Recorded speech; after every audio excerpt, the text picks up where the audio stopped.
Deus. Hoje eu vim trazer uma palavra da passagem sobre o profeta Elias. Mas antes eu quero fazer uma reflexão sobre essa história. Reflexão antes de contar a história. Existe um tipo de silêncio que não é a ausência de Deus. É a consequência de um coração dividido e muitas vezes até mesmo endurecido. Porque Deus fala, Deus sempre nos responde e Deus também age. Mas ele nunca vai competir por espaço. Ele não aceita ser dividido.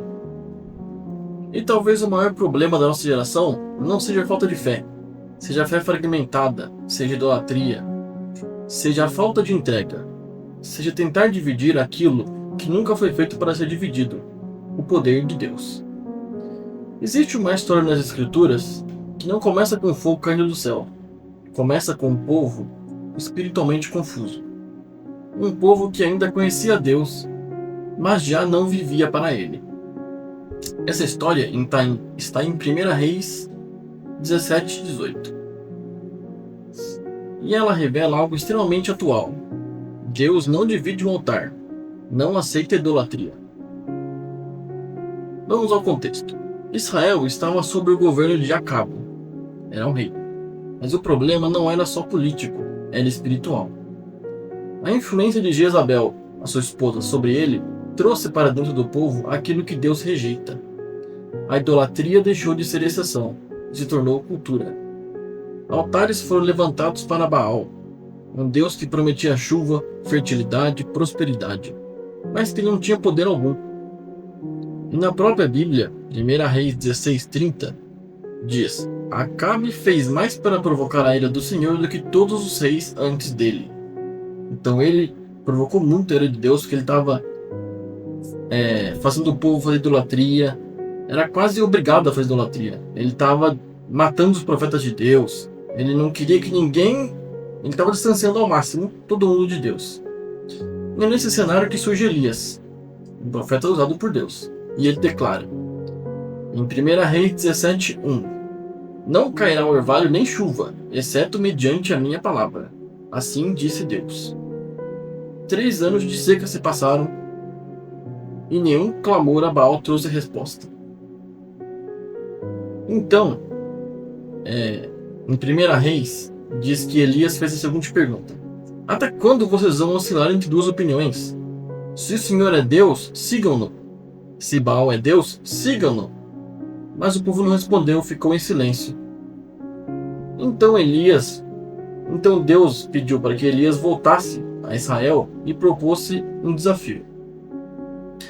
E ele disse: Eu sou o único que restou dos profetas do Senhor, mas há 450 profetas de Baal.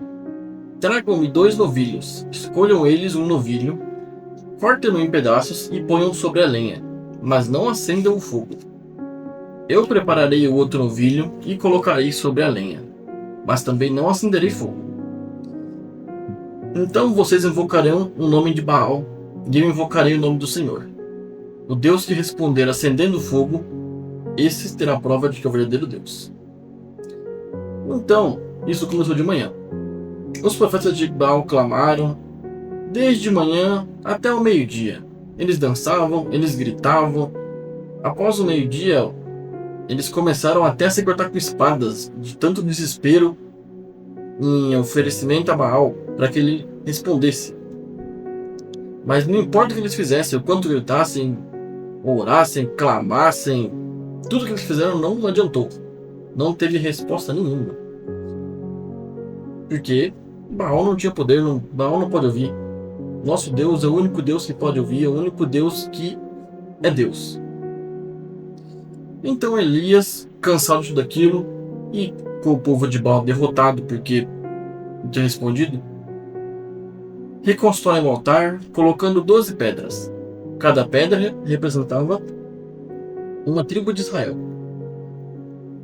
E derrama água sobre ele 3 vezes. Encharca a lenha, encharca o sacrifício, faz até uma poça de água embaixo de tanta água.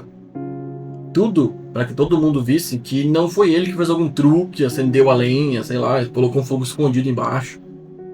Sem chance de dúvida. E então ele ora: Em 1 Reis 18, 36 e 37 diz a oração dele: Senhor Deus de Abraão, de Isaque e de Israel, que hoje fique conhecido que tu és Deus em Israel, que sou teu servo e que fiz todas essas coisas por ordem tua. Responde-me, Senhor, responde-me, para que este povo saiba que tu, Senhor, és Deus e que fazes o coração deles voltar para ti. E então, o fogo desceu do céu, um fogo muito forte, desceu com um milagre, consumiu tudo, queimou o sacrifício, queimou a lenha, até secou a água, de tanto fogo, imediatamente desceu. E ele só orou uma vez, pedindo para que Deus respondesse a ele, e simplesmente desceu fogo que não só acendeu o fogo, queimou tudo.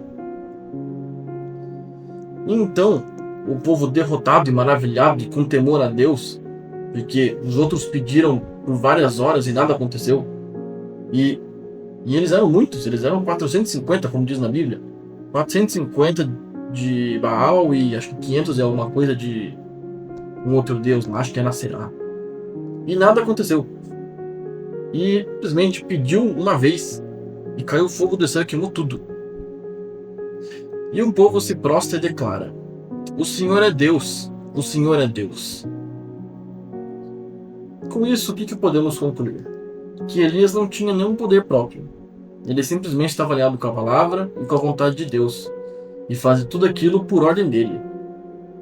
Pois em Hebreus 4,12 diz: Pois a palavra de Deus é viva e eficaz. Em Isaías 55,11 também diz: Ela não volta vazia para mim. A minha palavra não volta vazia para mim.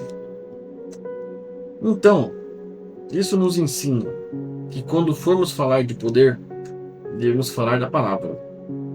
Não das nossas palavras, não do nosso entendimento, mas sim da palavra de Deus, que é a única que pode carregar o fogo, carregar o poder.